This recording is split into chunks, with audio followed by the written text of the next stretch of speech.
Hello, everybody. Welcome back to another edition of the NFL Breakdown.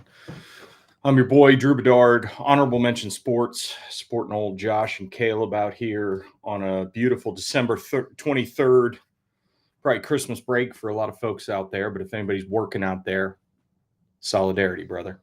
Hope you're doing well. And thanks for tuning in. If you're watching this or listening to it on the podcast later, we appreciate it at Honorable Mention Sports, as I am a contributor to the madness over there. We're sponsored this week again by the Pick'em U app. You can play college football postseason with Honorable Mention Sports on the Pick'em U app. You can play against Josh and Caleb and myself, and then there's going to be NFL playoffs coming soon. So get ready for that. I don't know. I don't even know what to call it. It's going down in there. We got about 85, 100 players. We need some more. There's going to be some good gifts and prizes. So check us out on there. I'm going to go back to the format for last week and talk a little bit about the NFL stories that are making their way onto social media and see where that takes us today. So I appreciate you being here. Our first one of the day is going to be about old Kirky Cousins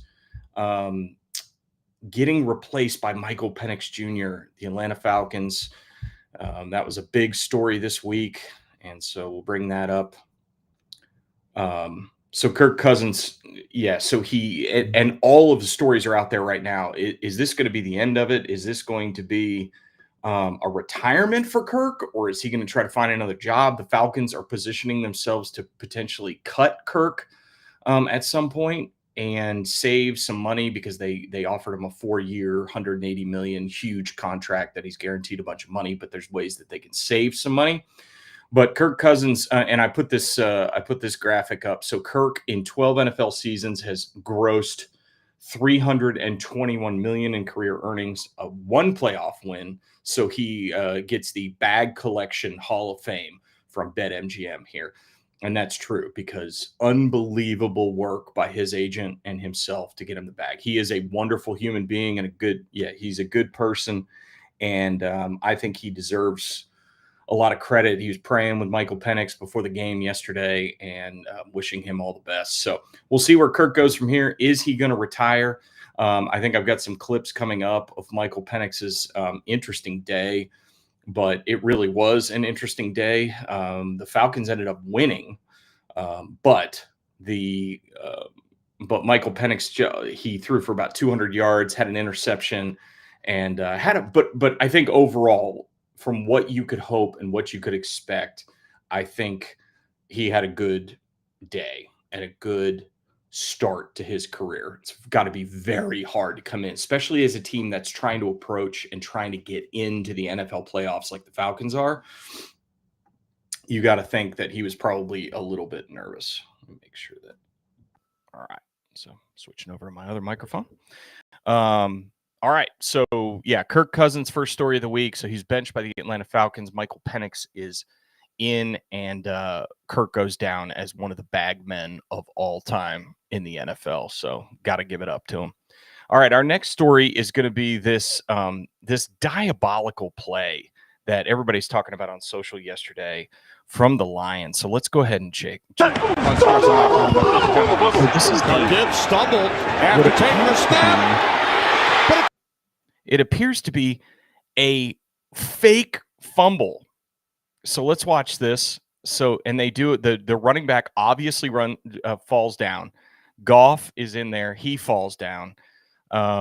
Just a crazy, or almost falls down, and really makes it look good. Let's watch this again. So Goff, it's an intentional sort of trip play. The Lions wore out the Bears. Caleb Williams had another good game, but the Bears just can't seem to put it together this year. They might have to clean house. The GM, they may just have to look at some different pieces. I think the Bears and the Patriots with Drake May are both looking at overhauls because they see that they have a quarterback. So can they make this thing better? But let's watch this Lions play one more time. It's unbelievable. After taking the snap, but it doesn't matter. Connects with Laporta for a Lions touchdown. Earlier, and then this is the one for the Bears today. Jahmyr Gibbs falling on the ground. Jared Goff looked like he was about to fall. And the next thing you know, Laporta's racing down that sideline. Play. So Ben Johnson the diabolical play of the week for the Lions. That's the offensive coordinator there in Detroit. So let's go to our third play. Look, let's talk about the Eagles and the Commanders game. Best game of the day yesterday. Eagles, Commanders. Eagles had a chance to win it, and the Commanders come back. Jaden Daniels, amazing game. I think he wraps up Offensive Rookie of the Year in this game. But the Eagles had a couple chances to win it. So I'm going to see if I can find this clip of the Eagles where they had 2 drop passes. So didn't get this thing close enough here on 3rd down. 4th down's an option. They'll look to throw. He's got Smith. It's Oh, the sure-handed Devontae Smith drops what would have been a 1st down outside of the 2-minute warning. Look at this. Wow. So again, you introduce the ability to go through the air, because even if that ball is complete or incomplete, the clock's got. Very sure-handed. He picks up that 1st down right there, and the game is over. The Eagles have it. And then the Commanders come right back down with just under 2 minutes to go and come all the way back down and score. Just an unbelievable turn of events. So you can see here, let's look at the play on the bottom. Kenny Pickett's in the game at this point, and Devontae gets it right into his chest, right into his hands, and can't make the play. And that would have ended the game. So that turned into 4th and 5. They kicked a field goal to go up 32-30. And then Jaden Daniels, like classic quarterback stuff, drove the Commanders back down the field and won the game. It was pretty unbelievable, but that had to be the absolute game of the day. So for Eagles haters, it was a good day for everybody. All right, let's now, one thing I did want to talk about in this one is, okay, so the Eagles make that play. They drop the pass, and the Commanders get a chance to come back down. But let's take a closer look at the Commanders' final play. And was this – okay, sorry, that's C.J. Gardner getting kicked out.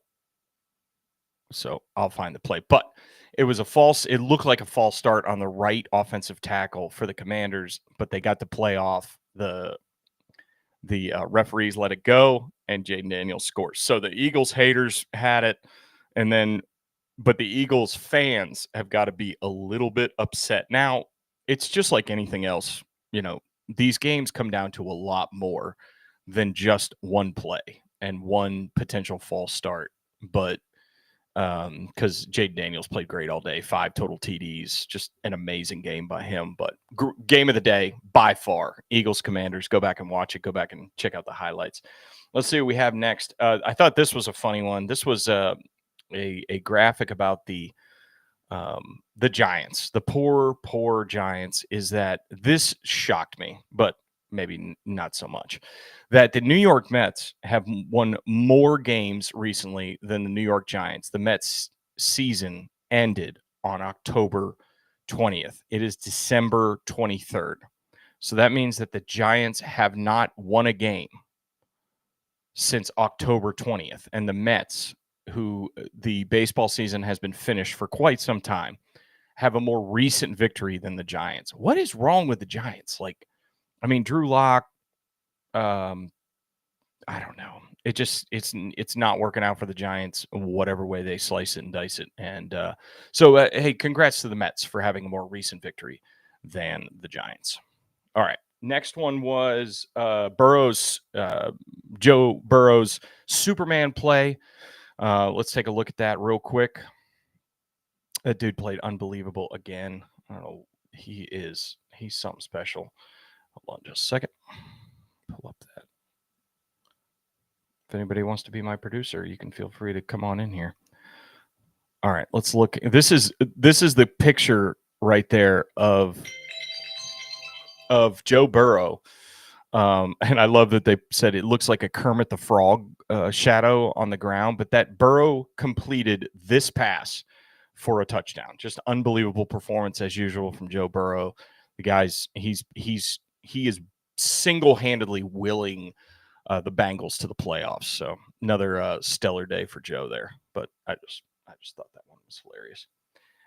The Cowboys. Oh, all you Cowboys lovers out there. Cowboys are eliminated from playoff contention again. Is Mike McCarthy going to be back next year?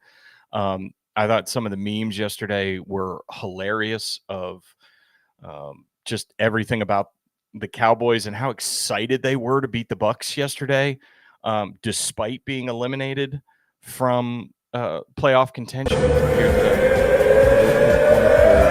wonderful or illustration of what the Cowboys were looking like yesterday. I mean, everybody's celebrating after the game. I mean, winning is good.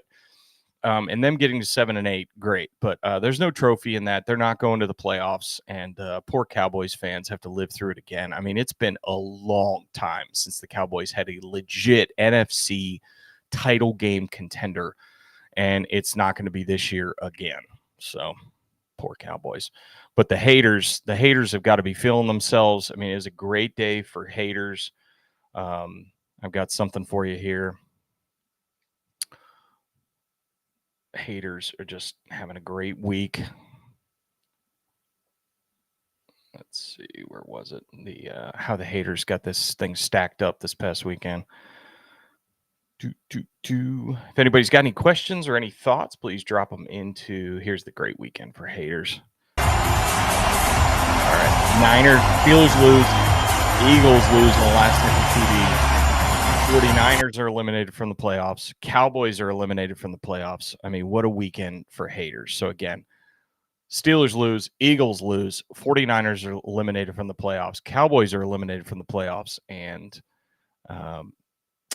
for haters out there, it had to be a great weekend. All right. And then our final story, we've got more games. We've got a Monday Night Football game tonight. So we'll take a look at the odds in that one just a second. So we've got the Saints visiting the Packers. That's probably a layup. Green Bay is favored by 14.5 tonight. Yeah, and I'd love to see, let's see, the temperature. It looks like it's still just at freezing. I'm sure by game time tonight, we might be looking at teen temperatures for the normally warm New Orleans Saints. That's probably going to be a tough one, and they've had some injuries. So Packers heavily favored there tonight. Over-unders 43. That's probably pretty accurate. Probably going to be low scoring, but Green Bay favored by 14.5. We'll take Green Bay in that one. And now I want to look at the other games this week. Some really, really good games. Let's see.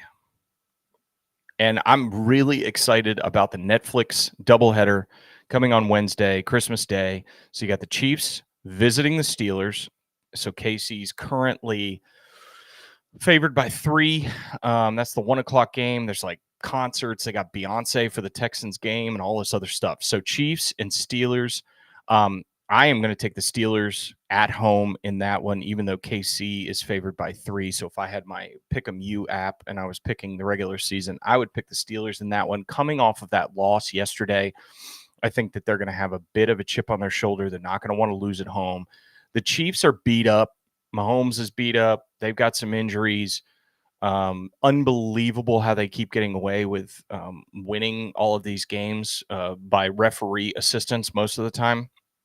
But I like the Steelers on Christmas Day in the first of the 2 Netflix games. I'm excited about the Netflix games. I think they're going to have a great presentation, just like Amazon Prime. I think Prime keeps getting better and better and better. We'll talk about that one in a minute. The 4:30 game on Christmas Day is Ravens at Texans. That's a tough one, but the Texans have been shaky as of late. Baltimore's favored by 5.5. I'm not sure. I'd probably take the points and the Ravens. I think the Ravens are going to show out. Everybody knows people are going to be watching this game. Derrick Henry's been a little cold on the anytime TD. I expect him to bounce back. So I'd probably take the Ravens and the points there with minus 5.5 in the 4:30 game on Netflix on Christmas Day. And then the next day, it's Black Friday. Black Friday's in November on Thanksgiving. So the next day, Amazon Prime's got their Thursday night presentation with the Seahawks and the Bears. Gosh, the way the Seahawks have been playing, you got to think that the Seahawks, they're obviously favored 3.5, but the Bears are at home. I'm taking the Seahawks, though. Geno Smith and the team played really, really well yesterday, but didn't win. I'll take the Seahawks at the Bears. I don't know. The Bears are going to want to at least make a good showing. But I think the Seahawks are too tough. The Seahawks are a playoff team to me, and the Bears are not. And it's a roster thing at that point. I like the Seahawks minus the 3.5. I think they win by 7. So come back to these later, and you guys can prove me wrong. So that's our NFL breakdown, some of the stories in the NFL this week. And stay tuned to Honorable Mention Sports for all the different stories. And please share this. We appreciate it. And hope you guys have a great Christmas day. And I'll be back here next week. And then obviously Caleb and Josh have got all the college football playoff news. I don't want to talk about Tennessee, but I appreciate it.